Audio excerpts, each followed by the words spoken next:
Tuwing kukuha ang aking asawa ng isang bagong babae sa gilid, ay binabayaran niya ako ng 1,000 tael na ginto. Ngunit ng ika-38 beses siyang kumuha ng babae sa gilid.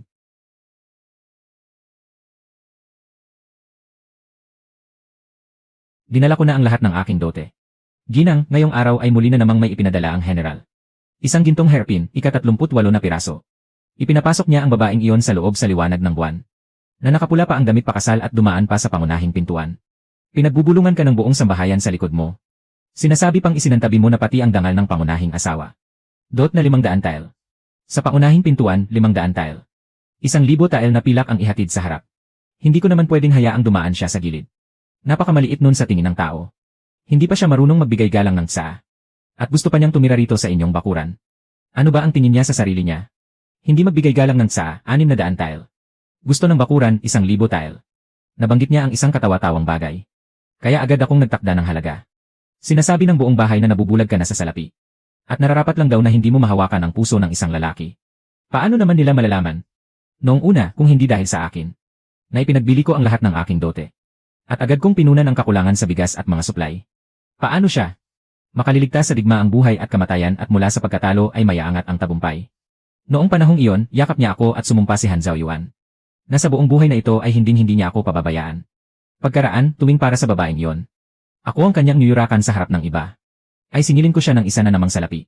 Ngayon, mabuti na. Ang mga dote na yon sa tingin ko, ay mababawi ko ng buo. Ginang, talaga bang mababawi ng buo ang mga dote na yon? Isa na lang ang kulang, isang set ng alahas sa ulo na may balahibo ng uwak. At isang peres ng pulseras na jade. Malapit na, papunta na yon.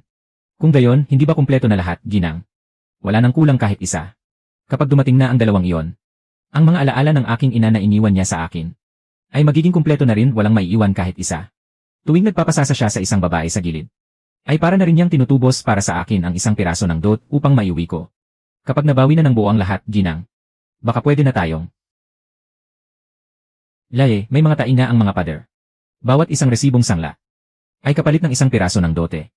Sa mga taon ng pagkaligaw at paghihirap sa labas, ang paghahanap pa lamang sa kinaroroonan ng mga yon ay ubos lakas na para sa akin. Mabuti na lang at nabawi ko na silang lahat. Itong duwag na general. Kung sino ang may gustong maging asawa niya, siya na. Ano ang kaguluhan sa labas? Kung umiyak ay parang wala ng bukas sa gitna ng gabi. Hindi ba ang bagong dating lang yon? Na mababa ang kanyang pwesto. At napakaliit pa ng isip. Ilang ulit siyang umiyak at humagulgol sa harap ng general. At talagang napaniwala niya ang general sa palabas na yon. Pinaalis pati ang iba pang babae sa bahay. Kaya isa-isa silang napaiyak. Nagpupunas ng luha at ayaw umalis. Noon ay hindi ko pa siya nakitang ganoon na lang kakonsiderado. Ginang, hindi niyo lang nakita. Hindi man lang tiningnan ng general ang babae. Inalalayan ang bagong dating at tumalikod na agad umalis. Ako rin ay ganoon noong una. Noong unang kumuha si Han Zhaoyuan ng unang tao, nagdabog din ako at umiyak. At sinigawan ko siyang sinungaling. Pinilit ko siyang palayasin ang mga babaeng iyon. Alam mo ba ang sinabi niya sa akin? Sinabi niya na ang lalaki na may 3 asawa at 4 na babae sa gilid ay karaniwan lamang. Matuto tayong maging mas mapagbigay. Paglingon mo, kumuha ka ng ilang palamuting buhok at mga kasuotan bilang kabayaran. Parang pagpapatahan sa isang batang sumpungin. Ginang, ang pangakong sa buong buhay na ito, tayong dalawa lamang. Matagal na niya iyong itinapon sa likod ng isip niya. Ang mga iyak sa labas ngayon. Mga babaeng iyak ng iyak at pumupunas ng luha. Wala silang ginagawa kundi tahakin ang landas na dinaanan ko noon. Ang landas na dinaanan ko noon. Ginang, matagal na kayong nagbago. Hindi ba ang mga tiket natin sa bangka ay nabili na?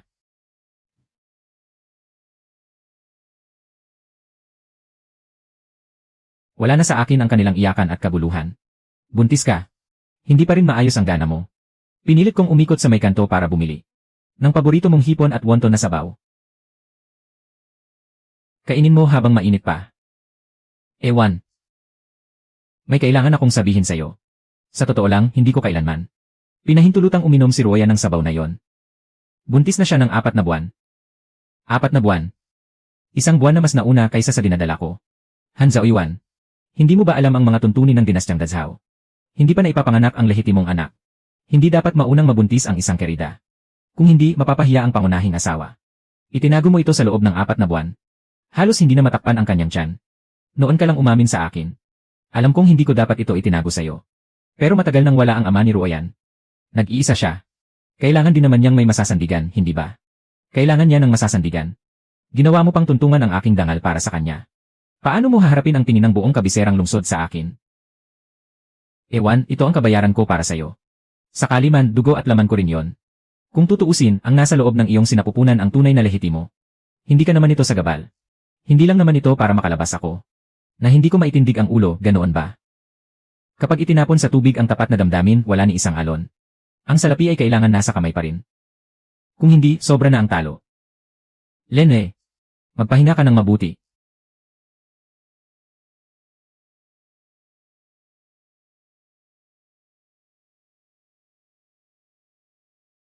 Huwag mong masyadong isipin. Babalik ako para dalawin ka. Ganito na lamang ba ninyo siya pinakawalan? Itinago niya ito sa inyo sa loob ng 4 na buwan. Noong ipagbili niyo noon ang buong ari-arian. Noong kayo ang nagdagdag ng bigas at kumpay para sa kanya. Bakit hindi niya sinabi na kailangan ni Royan ng masasandigan? Pabalik-balik lang siya roon. Hindi man lang umabot sa kalahating tasa ng tsaa. Sa pag-alis, mas mabilis pa siya kaysa kanino man. Gumastos ng 500 tael ng pilak para bumili ng kapanatagan ng loob. Iniisip niyang wala na siyang utang sa akin, mabuti na rin.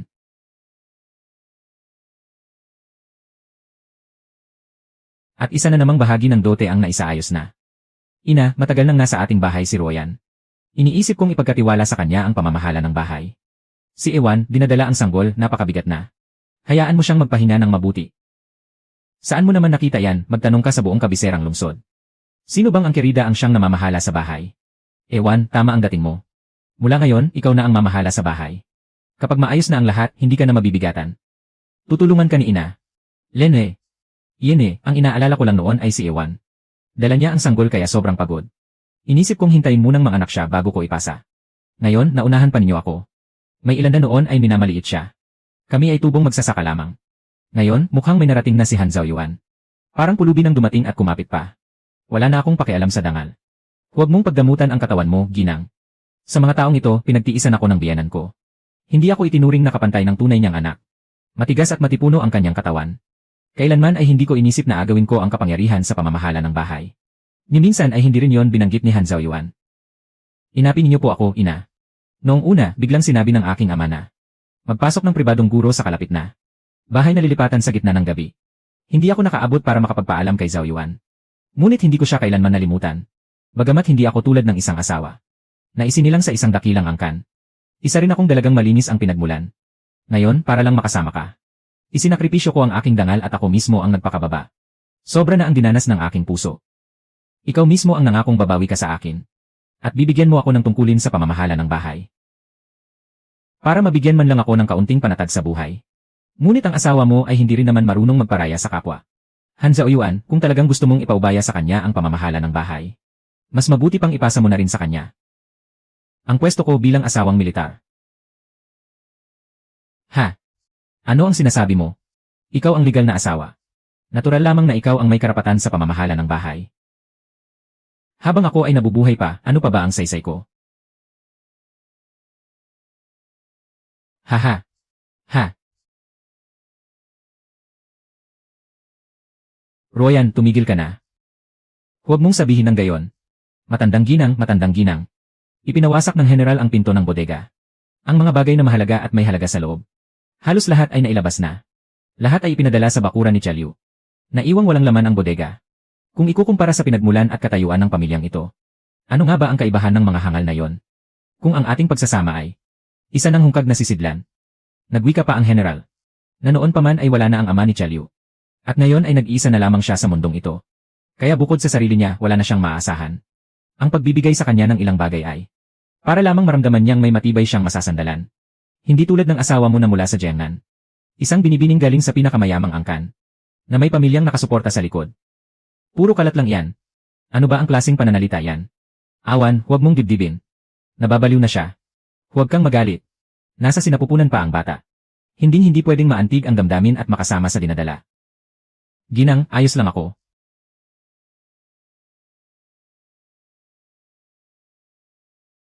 Ay. Kaya pala matagal nang binaliwala ni Han Zhaoyuan. Mula nang ikasal ako sa kanya. Mula noon.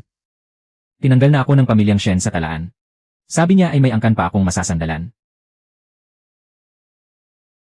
Limot niya na matagal na akong walang pamilyang maasahan. Si Han Zhaoyuan noon ay isa lamang. Batang utusan ng aking ama sa kabayo. Ikinulong ako ng aking ama sa silid dahil tumanggi ako sa pag-aasawa. Siya ang nagnakaw ng pera ng susunod na buwan para bumili ng balsamo ng lotus. Itinago iyon sa kanyang dibdib at tumakbo ng buong bilis para lamang maihatid sa akin. Umupo siya sa labas ng pinto at nagbiro upang mapasaya ako. Pagkaraan, nang makipagtalo ako sa aking ama, palihim akong tumakas. Ngunit nadapa ako at nasugatan sa ilang maruruming palikuran. Lumapit siya at humarang sa aking harapan. At sa likuran niya ay may tumarak na kutsilyo. Napatili ako at napaiyak ng malakas. Nakahandusay siya sa isang lawan ng dugo, ngunit ninisyan pa rin ako. At sinabing huwag akong umiyak, binibini. Ang makapiling ang babaeng minamahal ng isa. Sapat na yon para sa akin. Noon, akala ko. Kahit ang aking buhay ay maari kong ialay sa iyo. Sa mundong ito, wala nang higit pa sa pag-ibig niya sa akin. Noong araw ng pagharap sa mga plaka, ang aking ama ay ihinagis ang dalawang kasulatan sa aking mukha. Ang isa ay ang aking pagluhod na kapalit.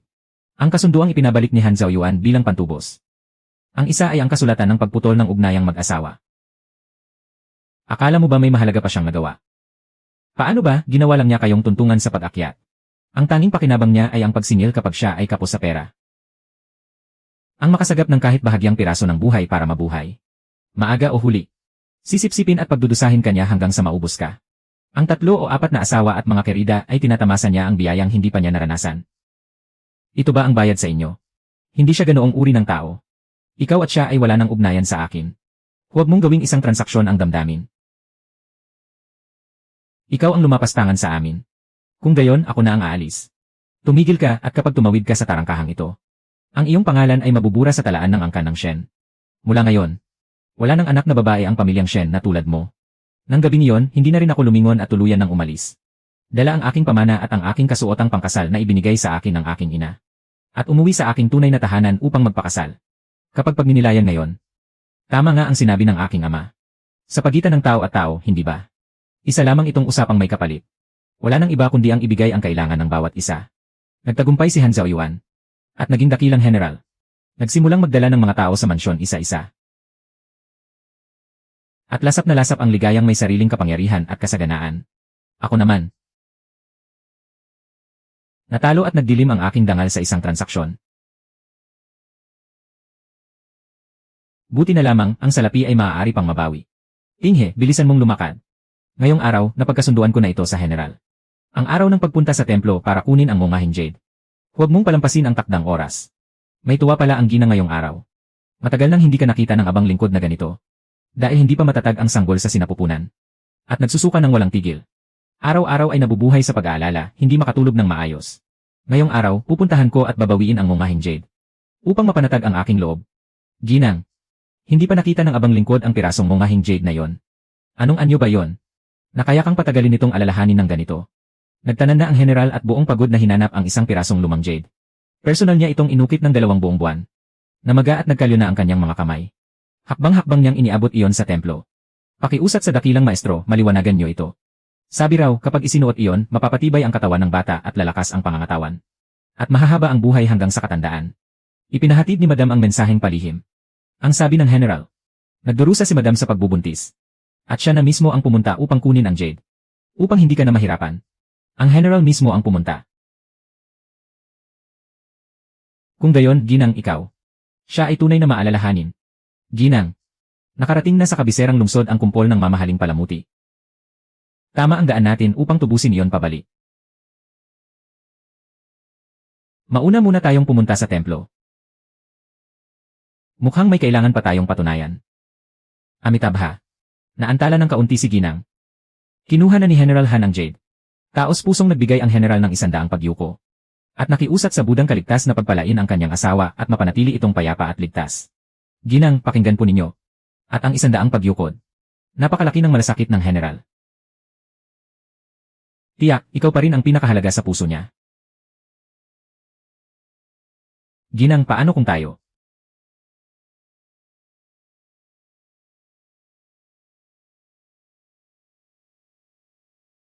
Hahaha.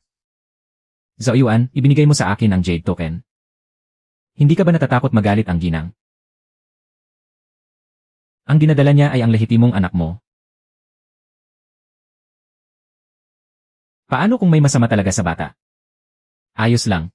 Ewan, mula pagkabata, marami ka nang nakita na magagandang bagay.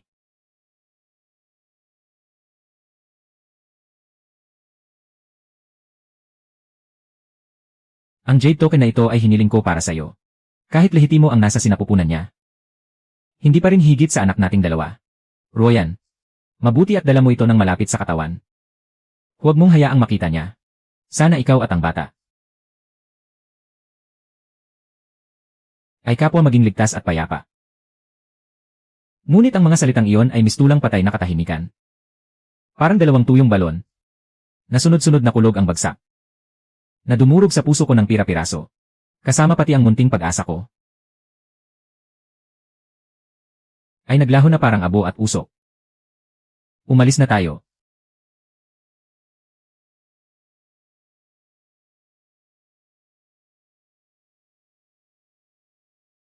Punta tayo at tubusin ang alahas. Ang alahas na yon ay ipon ng aking ina noong nabubuhay pa siya.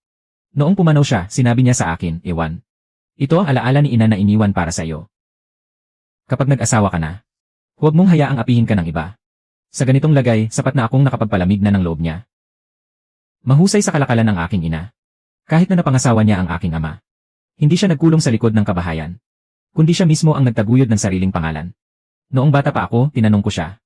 Hindi ba siya natatakot na kumuha ng mga kerida ang aking ama kapag wala siya sa bahay? Sinabi niya sa akin.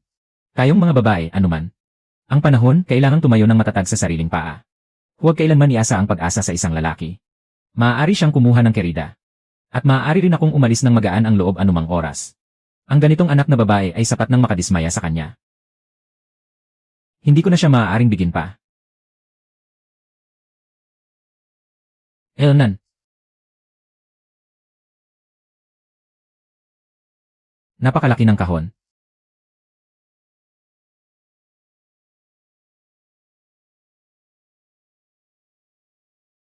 Ano ang laman nito? Ano ang magagandang bagay na nakatago rito? Wala naman. Ano ang magandang bagay na nakatago? Wala naman, tumangkad lang ako. Hindi na kasya ang mga lumang damit. Itabi mo muna. Ewan. Patawad. Kasalanan ko, naging pabaya ako. Hiniling ko iyon para sa bata natin. Nawala ko ang Jade Token. Matagal ko itong hinanap sa daan sa bundok. Pero ilang oras na wala pa rin akong makita. Baka may nakapulot na. Pagbalik ko, hahanap ako ng mas mahusay para ipalit sa'yo. Ayos ba? Naiwan yon sa silid sa templo. Tapos pinulot mo pa at isinuot sa lig ni Liu Ruoyan. Hindi ba? Han Zhaoyuan. Nakakasuka ka talaga. Ha? Shen Yunwan. Kung tutuusin, isa ka ring anak ng mayaman. Pati ang pakikinig sa likod ng pader na ganyan.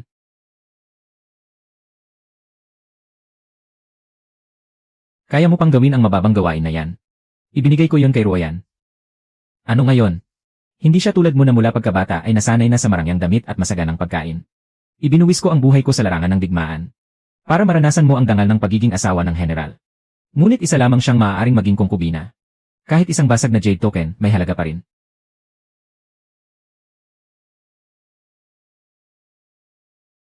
Kapag masyado kang mapagbilang, saka ka magdurusa. Hindi ba dahil nilimas ko ang silid imbakan para sa'yo? At ibinigay pa sa'yo ang Jade Token? Nagagalit ka ba dahil kay Ruoyan?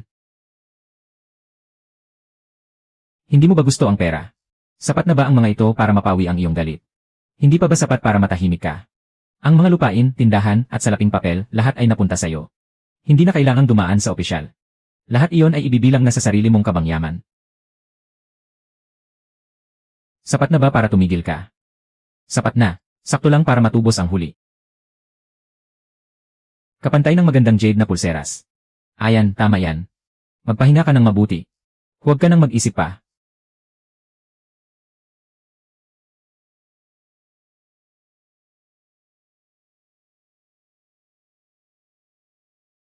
Bukas, dadalawin kitang muli. Ginang, nagdala siya ng isang pares ng gintong kuneho. At doon ka na niya pinaalis. Iyon ang Jade Token na ipinagdasal para sa bata. Nagpadala siya ng mga tauhan. At pinagalitan ka pa dahil sa pagiging maselan mo sa bawat bagay. Sa wakas, makakapagpahinga na siya ng payapa. Mabuti na ring napahinga si Liu Ruoyan. Ginang, talagang mapagmalasakit ang asawa ng Marquis Dingbei. Halos kada ilang araw, nagyayaya siya na lumabas kayo. Ngayong handaan ay ginanap sa pinakamalaking bahay inuman sa kabiserang lungsod. Mukhang pati kalahati ng mga ginang sa lungsod ay naimbitahan. Kaedad ko siya. Sa karaniwan, nakakausap naman siya. Natakot siyang mabagot ako sa mansyon. Kaya sa ngalan ng pagtikim ng bagong tsaa, Pinapalabas niya ako para makalanghap ng sariwang hangin. Ang malasakit na yan dapat kong tanggapin. Ginang, napakagarbo ng bahay inuman na ito. Para sa inyo, ginang ng Marquis Dingbey. Talagang gumastos siya ng malaki.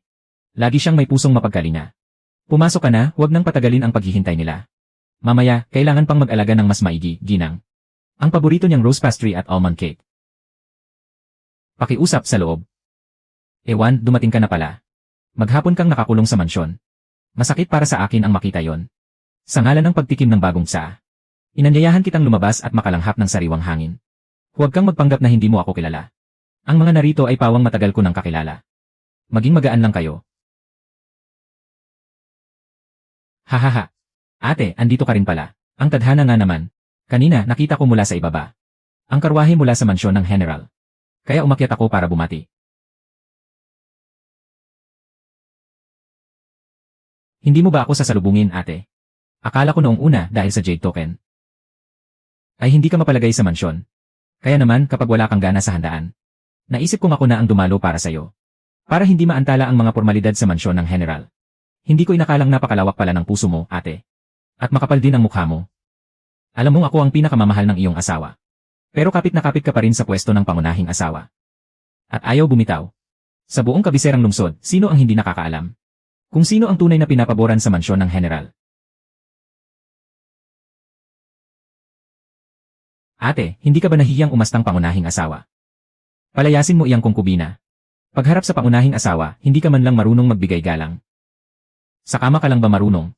Hindi mo ba sinusukat ang sarili mo kung ano ka talaga? Alam mo naman kung anong klaseng tao ka. Tama. Ni hindi ka karapat dapat na umupo sa isang mesa kasama namin. Lumayas ka. Shen Yunwan, akala mo ba ay ikaw pa rin? Ang mahalagang pangunahing asawa, wala na. Matagal ka nang hindi mahal ni Zhao Yuan. Sa palagay mo, bakit niya yon ginawa? Isa-isa niyang pinapabalik ang mga tao. Mismong siya ang nagsabi sa akin. Hinayaan mong dukutin ka ng mga bandido sa bundok. Matagal nang hindi na malinis ang aking katawan. Isa kang malaswang babae. Itinuturing kanyang marumi. Ako ay isang pangalawang asawa, ngunit dalisay at walang dungis ako, hindi tulad mo. Nakakasulasok na ang lahat. Kung ako sana ay kasing walang hiya mo. Matagal ko nang hihilingin ang kasulatan ng paghihiwalay. Maghahanap ako ng lugar na walang tao at doon ko natatapusin ang lahat. Para hindi ko mapahiya ang aking asawa. Ganyan mismo ang sinabi niya kay Liu Ruoyan. Sinabi niyang inagaw ako ng mga bandido sa bundok. Na ang aking katawan ay hindi na malinis. At bilang babae, kinamuhian niya ako. Hindi ko alintana kung ikaw man ay dalisay o hindi. Ang nais ko lang ay mabuhay ka. Noong tang iyon, sumuong siya sa digmaan sa utos ng hukuman. Nagpakasiguro siya at minaliit ang kalaban. Halos kalahati ng mga suplay at gamit ay sinunog.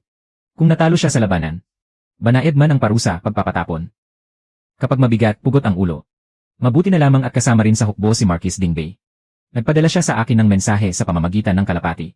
Wala akong ni isang kataga na sinabi. Ipinagbili ko ang lahat ng aking dote. Bumiyahe ako agad papunta sa hangganan nang walang tigil.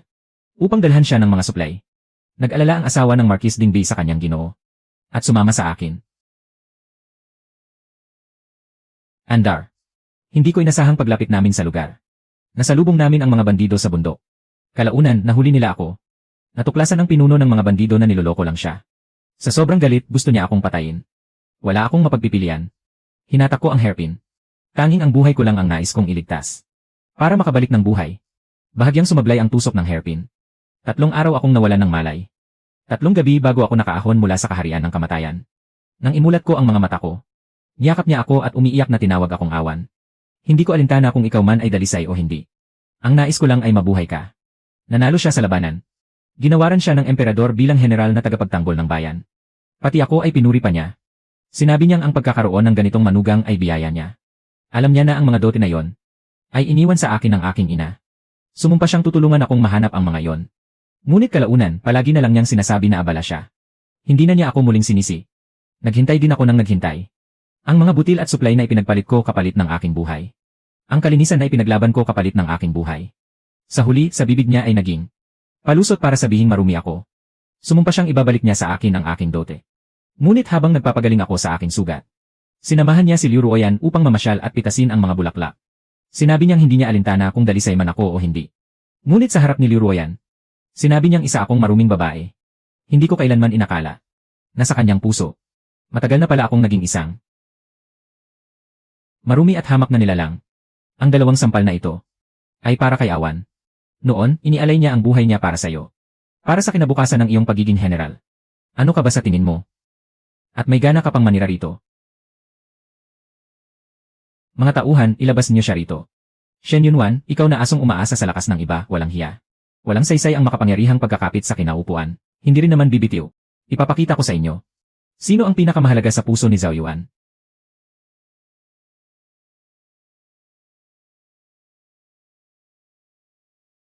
Maghintay ka para sa akin. Awan. Ang nangyari noon sa hangganan ay sariling mga mata ko ang nakakita. Noong itinutok mo ang patalim sa aking dibdib. Ako ay nasa karitong hindi kalayuan. Ginamit mo ang kapalit ng buhay.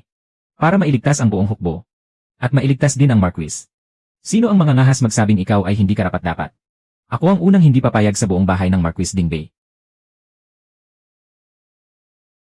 Shen Firen, huwag mong ikulong sa puso mo.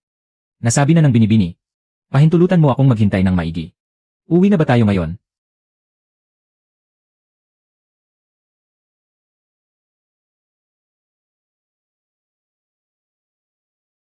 Umalis na tayo. Firen. Nagkagulo raw sa kinaroroonan ni Liu Yinyang. Sabi nila, sunod-sunod ang mga bangungot. Nagkaroon siya ng matinding lagnat. Hindi mabuksan ng mga dalubhasa sa bahay ang tunay na karamdaman. Sabi lang, natamaan siya ng masamang espiritu. Ano bang uri ng biglaang pagkabalisa ang nakasama sa general? Pinatawagan ng mga ritual para sa paglilinis ng lupa at pagtaboy ng malas. Sa kalagitnaan ng gabi. Dinala mo pa ang napakaraming tao dito. Ano ba ang hawak niyo? Nasabi na ni Daos ang Awan. Ang batang nasa iyong sinapupunan ay hindi tugma sa sanggol ni Ruoyan. Kailangang mawala ang batang ito sa iyong sinapupunan upang mapanatili ni Ruoyan ang kapayapaan. Inumin mo na ang gamot na ito. Han Zhao Yuan. Alam mo ba ang sinasabi mo? Nakalimutan mo na ba kung gaano mo noon ninanais na magkaroon ng batang ito? Ikaw mismo ang nag-ukit ng tabletang Jade. Mula sa unang hakbang ay iniabot mo na ito sa templo ng Badha para sa pagpapalawig ng dangal. Sinabi mong ililigtas mo siya upang maging malusog at malakas. At mabuhay ng matagal nawa. Kung gusto mo akong inumin ang gamot na ito ngayon, alam kong hindi ko ito matitiis. Ngunit kung si Ruoyan ay mananatili sa piling ko, at payag na maging tagiliran, araw-araw na pagtuturo at pagtutulak ang aabutin niya, hindi ko na maaaring hayaang magdusa pa siya ng ganoon. Hindi niya dapat danasin ang ganoong pagdurusa. Kaya ako na ang papasan. Ako ang magbibigay ng buhay ng batang nasa aking sinapupunan. Kapalit ng kapanatagan niya. Han Zhao Yuan, tao ka pa ba? Paano pa magkakaroon ng anak pagkatapos nito? Hintayin mo na lamang na maipanganak siya ng ligtas. Gusto pa nating magkaroon ng isa pa. Pangako ko sa'yo. Hindi ko hahayaang maungusan ng anak ng alipin ang lehitimong anak. Awan, maniwala ka sa akin sa pagkakataong ito. Sa pagkakataong ito lang. Kung hindi ko kaya. Ikaw. Awan. Huwag mo akong pilitin na saktan ka. Ito ang pagsuko ng lahat ng aking dangal at pangalan. Para sa lalaking gusto pa ring pakasalan kahit ako ay tumalikod. Ito ang pag-alay ko ng buhay kapalit.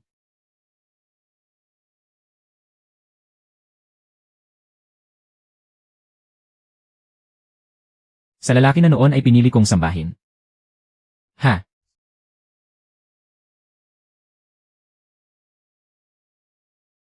Awan. Ay. Ah. Mabilis, puntahan niyo ang mga lalaking nasa silid ng mga lalaki. Huwag mo akong hahawakan. Han Zhao Yuan. Dahil ganyan na lamang ang ayaw mong masaktan siya. Kung gayon, maghiwalay na tayo ng maayos. Ikaw mismo ang marapat na magbigay sa kanya ng malinaw na kalagayan. Para may pangalan at katayuan ang batang ito. Upang hindi na ako mangarap pa ng muling paghiwalay sa'yo. Ewan, ayos ka na ba? Kahit magkano ang gusto mo, ibibigay ko. Ngunit hindi ako papayag sa paghihiwalay. Sa buhay na ito, akin ka, tao ni Han Zhao Yuan. At sa kamatayan, akin ka pa rin maging multo ko. Huwag mong isipin na makakawala ka sa akin. Sobra na akong pagod. Talagang labis na akong pagod. Madam, pinalibutan na ng mga bantay ang looban. May nagbabantay sa harap at likod na tarangkahan. Sinabi ng general na hindi pa lubos na magaling ang inyong katawan. Hindi kayo pinahihintulutang lumabas. Malinaw na ito ay bahay kulong. Akala niya, kapag ikinulong niya ako, mapipigilan niya akong umalis. Ngunit kapag ang isang tao ay buo na ang loob na umalis. Lagi namang may paraan. Madam, nakatago na po ang mga bowl. Nakuha na rin ang lahat ng mga kasulatan sa pagsasangla. Kakaiba lang, masyadong mahigpit ang pagbabantay ng mga bantay sa labas. Paano tayo makakalabas? Huwag magmadali, maghintay tayo ng tamang pagkakataon. Madam, makalipas ang ilang araw ay ang inyong kaarawan. Iniisip ko na ngayong taon ay dapat magdaos tayo ng isang marinal na pagdiriwang. Mag-imbita tayo ng ilang pangkat ng tanghalan upang maging mas masigla. Kakapaw lamang ng aming apo. Wala akong loob para sa magarbo at malaking handaan. Pamilya lang, sapat na ang isang simpleng salu-salo.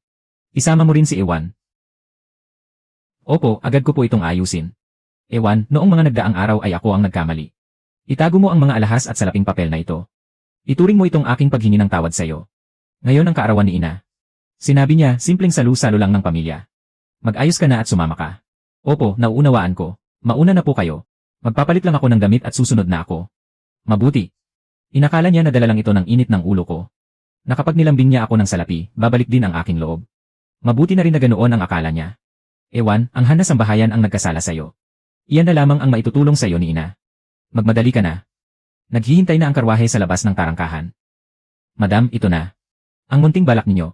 Matagal ko nang nabanaag, huwag kayong mag-alala. Sapat ang timpla ng alak. Matutulog sila hanggang bukas ng umaga. Tara na, huwag nang lilingon. Madam. Ang kabutihan nyo.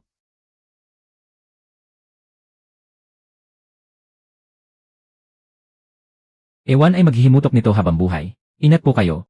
Dito noon ang tahanan ko at ni Hanzao Yuan. Ngayon, isa na lamang itong libingan. Nilibing nito ang aking pagmamahal at pagtingin. Nilibing nito ang aking anak. At inilibing din ang hangal na Shen Yunwan noon. Ha? Hanzao Yuan. Dito na tayo maghiwalay.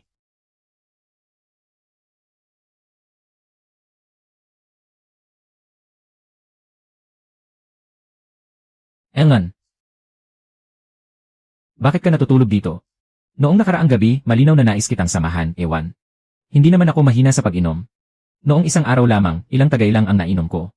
Isa pa, matamis na alak lang iyan na kahit buntis ay pwedeng uminom. Halos wala itong lakas. Paano ako nalasing ng ganito? Maging kung kailan ako nakabalik sa silid. At paano ako nakabalik wala na akong maalala. Sa mga araw na ito, pinabayaan ko si Ewan. Napakalaki na ng aking pagkukulang. Ibinigay ko kay Royan ang Jade Token. At pinaniwalaan ko pa ang kasinungalingan ng monghe na yon. Pinilit ko siyang inumin ang mangkok ng gamot na yon. Dahil doon, nawala ang kanyang anak. Karaniwan lamang na may sama siya ng loob sa puso. Kung hindi niya mabibigkas ang ganyang padalos-dalos na salita tungkol sa paghihiwalay. Lutang-luta at magulong-magul ang naging resulta. Nakarating siya sa bakuran ng muyan. Nainom ko ng marami at hindi ko namalayan. Hindi na pwedeng basta igupo ni Awan ako. At hilahin akong muli sa kanyang sariling silid. Kaya ganoon na lamang ang saya niya na ipasok ako sa silid ng iba. Noon, hindi ba't siya pa ang laging nakakabit sa akin? Ngayon, mabuti na lang. Pati suka ay hindi na niya tinatanggap. Kailangan kong puntahan si Awan at linawin ang lahat. Sabihin mo sa kanya na hindi naman niya kailangang maging napakaunawa. Minsan, ang kaunting suka ay wala namang masama. Nag-aalala pa rin ako sa kanya. Zhao Yuan. Pumunta ka. Saan? Nakabantay pa rin ba? Kung gayon, nasa loob pa siya. Nakahimlay ng husto si Ginang, walang saysay ang maagang pag-aalay ng agahan. Kakakunan lang niya ilang araw pa lamang ang nakalipas. Kailangang mapalakas muna niya ang katawan. Bumalik ka at sabihan ang kusina na ihanda ang dugo ng lawin. Punong General. Hindi po marunong ang hamak na ito sa ibig ninyong sabihin. Si Ginang ay umalis na kagabi. Hindi po ninyo alam.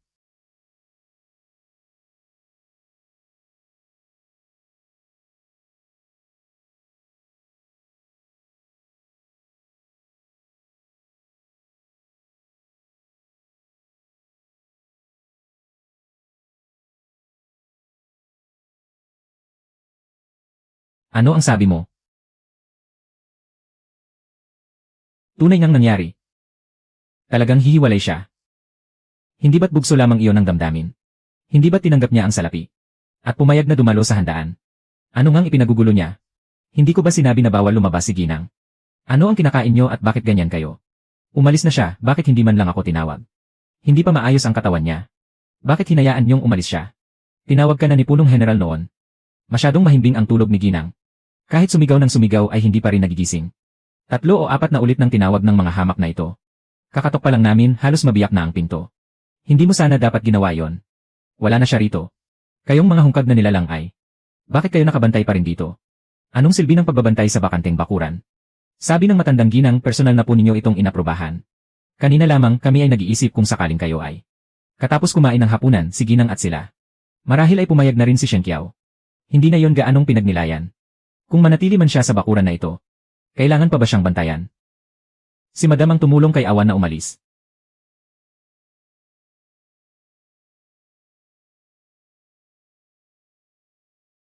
Maging si Madam ay hindi na nakatayo sa panig ko. Hindi po ba kayo ang tumulong kay Awan upang tumakas? Ako nga. Bakit mo kailangang gawin yan? Si Awan ay aking may bahay. Sa anong karapatan niyo siya pinapaalis? Ito na ba ang pagbuwag niyo sa aming pagsasama? Ikaw pa ang may lakas ng loob magtanong sa anong karapatan. Ikaw ang pinaka hindi karapat dapat magsalita ng ganyan. Ngayong naputol na ang iyong pakpak at wala ka ng maasa. Isa ka na lamang dating dakilang general. Wala na akong magagawa sa'yo. Ngunit hawakan mo man lamang ang sarili mong budhi at tanungin mo ito. Sa mga nagdaang taon, si Awan ang nagtaguyod ng tahanang ito para sa'yo. Kung hindi dahil sa pagbabalakayo niya noon bilang anak ng mga ngalakal at pag-asikaso sa'yo. Sa pagdadala ng bigas at paghatid ng pagkain sa napakalayong daan.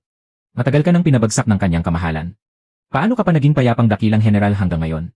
Ngunit ikaw, isa-isa mong bawiin ang mga tao at ari-arian nang hindi man lang pinoprotesta. Mula nang ang salot na si Liu Ruoyan ay pumasok sa loob ng pinto. Ano na ba ang mga nagawa mo? Nakadamit ka man ng pulang kasal at pumasok bilang tamang asawa. Hindi mo man lang binigyan ng tsaa ang iyong legal na may bahay at ginang ng bahay. Kundi inagaw mo pa ang bakuran ng pangunahing asawa. Dahil lamang sa naghasik siya ng gulo sa entablado at sinunog ang palibot nito. Pinipilit mo pa si Awan na uminom. Iyan ay sarili kong apo. Paano ba ako nagkaanak ng isang tulad mo, Han Zhaoyuan? Napakalupit mong anak. Mahal ko si Awan na batang iyon. Sa mga taong ito, lahat ng pagdurusang tiniis niya sa ating bahay. Bawat isa niyon ay nakatatak sa aking puso. Ngunit hindi ko na kayapang pumikit at magkunwaring hindi ko nakita ang mga sinabi niya. Ang mga ginawa noon para sagipin ka. At ang pag-asikaso sa lahat ng iyong pangangailangan ay nabawi na ng buo. Mula ngayon, wala na kayong utang sa isa't isa. Wala nang dahilan para balikan ang nakaraan. Hindi rin ako natatakot na linawin yon sa'yo. Hindi maliit ang ginastos ni Awan sa kasuotan at palamuti. Bukod sa ibinigay ng kanyang ina ang titulo ng lupa at mga dokumento ng bahay na nakapangalan sa kanya. Ang mga alahas pa lamang ay nakapuno na ng isang malaking kaban. Hindi bababa sa 100 piraso. Sa tuwing sinisita mo si Liu Ruoyan at pinapahiya mo siya. Isa ang ibinabawi niya. Ilang ulit ng ganoon kalaki ang ibinigay niyang gasto sa kasuotan at palamuti. Ilang ulit na rin siyang nagkaroon ng pagkakataon. Ngunit ni isa wala kang naipon o napigil. Ang kahong iyon. Sinabi niyang lumang damit at palda raw iyon. At naniwala pa talaga ako. Sa ilalim ng talukap ng aking mga mata. Naitabi niya ang lahat ng dapat sanay na ilabas na. Wala pala akong kaalam-alam. Ang mga iyon ay may halaga. Ngunit sa mga nagdaang taon, hindi rin naman ako nagtipid sa pagbibigay sa kanya ng salapi. Sapat na yon para tumbasan.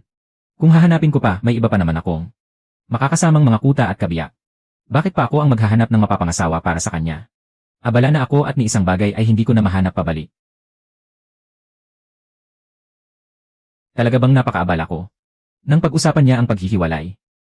Ang nasa mga mata niya ay hindi galit kundi ganap na pagkalugmok. Akala ko talagang ginagaya-gaya lang niya ako sa sama ng loob. At ano ang ibinigay ko sa kanya?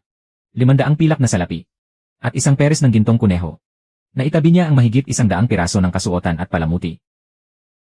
Ngunit kahit isa, wala akong nahanap para sa kanya. Anak, sabihin mo sa akin. Saan pumunta si Awan? Sasakay ako ng kabayo at hahabol ngayon din. Tiyak na maaabutan ko siya. Alam kong nagkamali ako. Pupunta ako at hihingi ng tawad sa kanya. Pupunta ako at magmamakaawang bumalik siya. Hindi ko alam. At kung tutuusin, kahit sabihin mo pa, hindi mo rin siya mahahanap. Matagal ka nang nahulaan ni Awan. Na darating ang ganitong wakas. Inayos niya ang lahat para sa akin. Maraming magkaparehong karwaheng kinalaunan. Na ipinadala mula sa iba-ibang tarangkahan ng lungsod papunta sa sari-sari nilang dako. Hindi mo pa ba nauunawaan?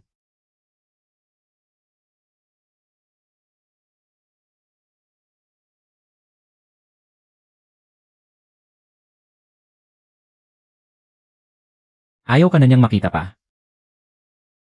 Ganito na ba talaga ang galit sa akin ni Awan? Narinig kong umalis na si ate. Paano nagkaganito? Ayos ka lang ba? Nag-aalala ako, sobra akong nag-aalala. Sige na nga, Zhaoyuan. Ang Shen Yunwan na yon talagang walang mabuting pagkatao. Ganoon mo ba siya kabuti tratuhin? Binigyan mo siya ng salapi. Binigyan mo siya ng dangal at pangalan. Bakit pa niya kailangang magdabog at magsumbat tungkol sa paghihiwalay? Hindi man lang niya isipin. Isa na siyang babaeng naninirahan lang sa pangalan ng asawa. At ipinakasal na sa iba noon. Kung wala ka, sino pa ang kukuha sa kanya? Iwan na siya, sapat na ang pagkuha mo sa kasunduang paghihiwalay para takutin siya. Kung gusto niyang umalis, pabayaan mo siyang umalis. E ano kayon sa akin at sa batang nasa sinapupunan ko? Mananatili kaming kasama mo. Sayang lang talaga ang napakaraming kasuotan at palamuti. Halatang ikaw ang nagbigay niyon. Ang pilak ay katatubos pa lamang at naibalik na. Ibig sabihin, pag-ari iyon ng sambahayanhan. Sa anong karapatan niya yon dinala? Sa aking palagay, nararapat lamang na isumbong siya sa opisyal. Pabalikin ang mga asawang alipin na yon. Magsumbong kayo sa opisyal at patahimikin sila. Tulungan si Awan na mabawi ang kanyang mga alahas pangkasal. Iyon ay utang ko sa kanya.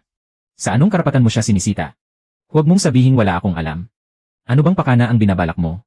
Kahit wala si Awan, hindi kita kailanman ituturing na pangunahing asawa. Mas mabuti pang mamatay ka na agad sa kinikimkim mong hangaring ito. Kung hindi mo lang sana ako laging pinaghahambing sa iba. Gusto mo ito, gusto mo yon. Ako ni Awan ay hindi aabot sa puntong ito. Bukas, doon ka na tumira sa mansyon. Huwag ka nang bumalik pa. Sa totoo lang, wala namang totoo roon. Nagkataon lang na lumaki ang usapan. Pabaya at walang pakialam noong kabataan pa. Nawala na ang pait na yon. Ngayon, kailangan ko pa ring panindigan. Na tayo noong una pang nagkasundo. Ngunit dahil sa kagaguhang ito, isang taong buong akala ko ay akin na nawala pa. Zhao Yuan, paano mo nagawang ganito ang trato mo sa akin? Nakalimutan mo na ba ang dalisay kong katawan? Ang isang marangal na pangunahing asawa ay basta na lamang isinasantabi. At ginagawa mong patabong kabit. Ano bang pakay ko? Hindi ba't ikaw mismo ang pakay ko? Ngayon nataglay ko ang iyong laman at buto. Magtiis ka na lang at hayaan mo kaming. Ang madam ay napilitang magtiis sa hirap sa mansyon. Sige na, huwag ka nang umiyak. Hintayin mong maanak ka muna saka ka umuwi sa mansyon. Ang pagpapaluwal ay hindi naman masamang bagay. Hahaha. Ang bibig ni Ate Liu ay talagang matalas magsalita. Sabihin mo nga, ipinanganak niya ba ang 2 anak para sa iba? Tapos tatalikuran na lang ang asawa at mga anak. Upang magkunwari pang malinis at walang bahid matapos ang pagpapakasal. Ha?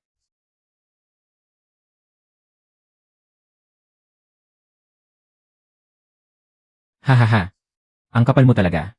Lumabas ka nga riyan at ipagbuga mo ako ng alak. Hayop ka, ikaw pala. Tumakas ka rito, walang hiya. 2 naming anak sa bahay ang naghihintay sa'yo. Kumikita ka ng salapi at balak mo pang mag-asawa, ang ganda mo rin. Ikaw ay namumuhay ng marangya at nagbibihis ng gintong pilak. Bugbugin ko kaya ang walang pusong iyan. Kagalang-galang na Panginoon. Ginang, ito ay. Ano ba talaga ang nangyayari rito? Ang general na talo ka, nakadampot ka pa yata ng kayamanan, ha? Hindi mo ba alam? Itong mabuting tiyahing ito ay may asawa na. Halos 8 taon na ang 2 bata. Hindi niya matanggap ang asawang mahilig sa sugal. Kaya siya nagtiis sa mahirap na buhay. Umahon sa punong ito ng ginto at pilak. Mula simula hanggang dulo. Walang kalinisan at pagkadalisay. Nagkunsaba kayo upang ipahamak ako. Hindi ko man lang kilala ang taong ito. Ako ay malinis. Alam mo iyan. Noong gabing iyon nakasama kita. Alam mo iyan. Huwag mong sabihin hindi mo ako kilala. Hindi ba't noon dahil gusto mong mapangasawa ako? Nang ialok mo ako sa akin. Ngayon na ang kampana ng pulubi ay tumutunog sa aking harapan. Ay bigla mo na lang itatangging kilala ako. Sabi mo hindi mo ako kilala. Itong peklat na kagat sa kaliwang dibdib mo. Ako pa kaya ang kumagat niyan? Sa ganoon, hindi ba't lalo ka pang magiging kaakit-akit? Yakapin mo ako at tawagin mo akong mahal kong kayamanan. Kung ngayon ay inisin mo ang dating pangit na ako. Sayang, ikaw pa rin ay isang general. Sa totoo lang, isa ka lang tanga. Kung hindi lang dahil sa'yo. Si Awan sana ay nalagutan na noon pa man.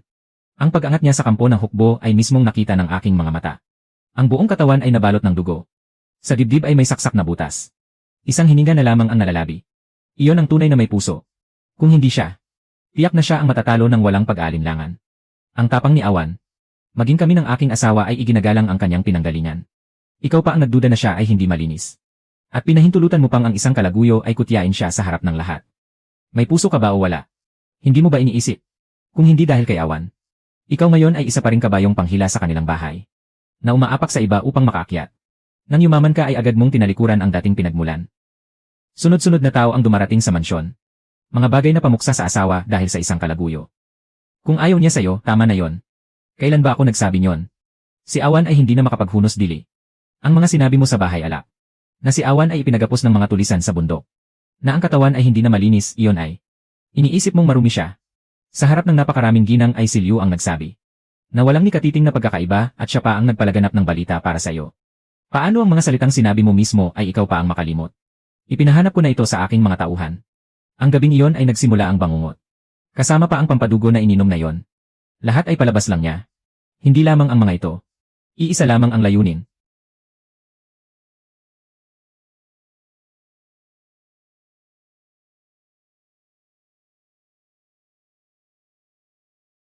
Ang sirain ng isang lehitimong anak.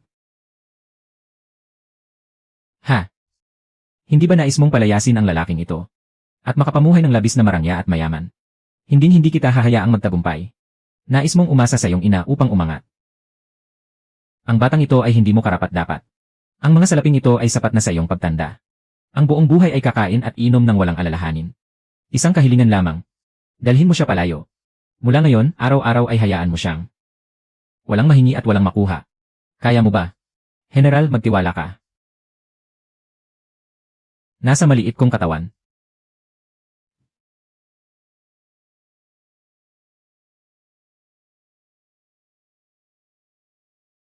Elred.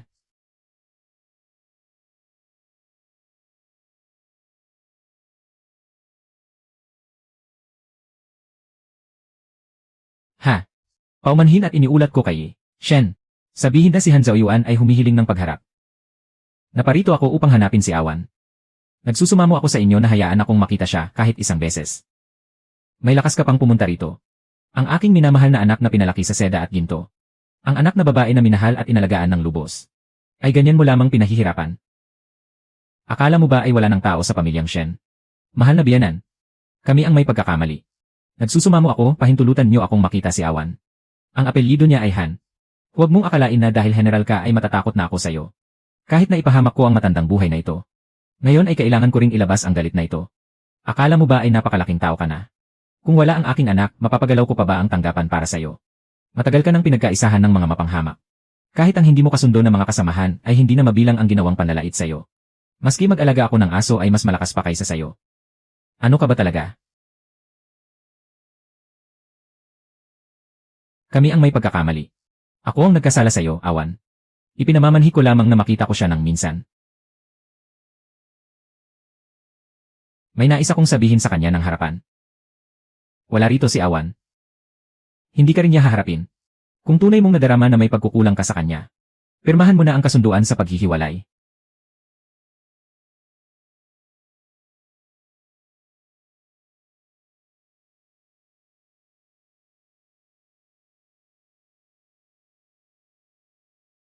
At saka, lumayo ka na ng lubusan. Awan, nasaan ka?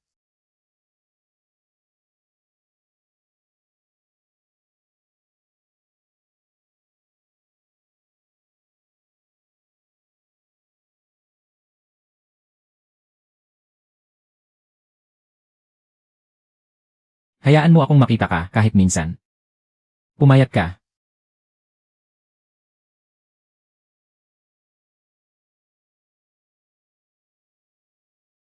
Umuwi ka na at mabuti yon. Ama, hindi po ba noon niyo sinabi na alisin niyo ako? Sa talaan ng angkan. Ang negosyo ng tsaa sa aming bahay. At ang kalakal ng seda ng inyong ina. Sa mga nagdaang taon, maayos ko iyong pinatakbo. Wala akong naiwala kahit isa. Hinihintay ko lamang ang iyong pagbabalik upang maibigay ko sa iyong mga kamay. Ang iyong ina ay mahusay sa pangangalakal noon. Gaya niya. Ang mga bagay na ito ay nakalaan talaga para sa iyo. Ama, hindi ko po kayo bibigin ni ina. Hindi na ako mabibitag sa mga yon. Sa mga pag-ibig at lambingan. Itutuon ko ang buong puso ko sa pagpapatakbo ng malaking negosyo. Sa halip na darama ko. Na hindi pa kailanman naging ganito kasagana ang aking mga araw. Nasaksihan ko ang lawak ng dagat. At nakita ko ang sari-saring tao at ugali sa mundo. Lalo pang lumawak ang aking daigdig. Noon, ang mumunting pag-ibig at pagsuyo ay lalo lamang naging hindi na mahalaga. Lumayo lamang ako sa mansyon ng general.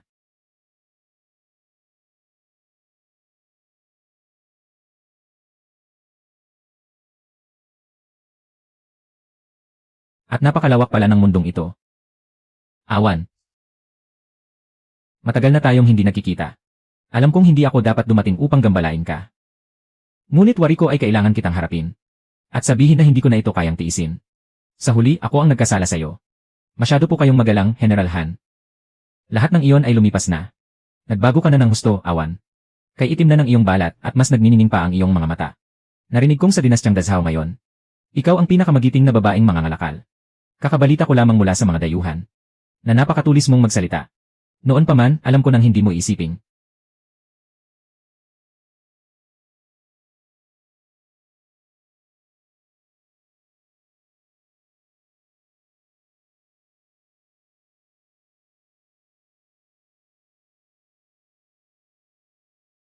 May naghihintay pa akong mga kaibigan. Nang marinig kong wala na si Ginang Han, may kung anong di mapalagay sa aking puso. Sa patas na pagtingin, talagang mabuti ang pakikitungo niya sa akin. Maraming salamat.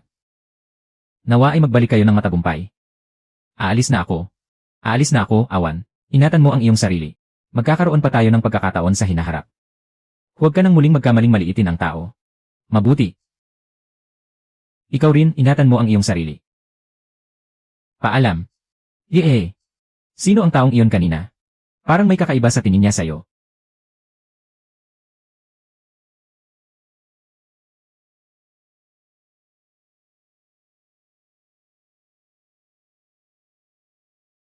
Mukhang may bigat sa kanyang damdamin. Ginoong Shen. Ito ang kagyat na ulat sa hanggahan na kakarating lamang mula sa Pampang.